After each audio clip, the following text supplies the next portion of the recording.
Buka puasa dengan kurma, jangan ganti yang lain. Kurma.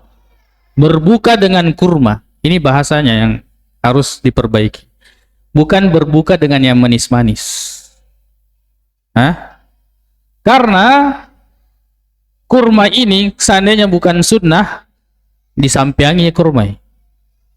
Ya kesedeki ke rumah si baba berongko lah berkurma. Apalagi maka daki berbuka dengan yang manis-manis. Si tampe ke rumahnya si bawa pisang hijau ya. Jangan ganti bahasa syariat. Memang sama-sama manis, tapi itu bukan bahasa syariat. Bahasanya adalah berbuka dengan kurma. Jangan yang manis-manis. Walaupun manis ini memang ada faedahnya, tapi kita ingin mendapatkan pahala. Ya, karena kan kurma ini kan tidak menarik tuh. Dia itu pun dia perengi aku dulu cek di. Ya, karena ada pahalanya sunnah. So kan tidak. Makanya jangan ganti bahasa itu.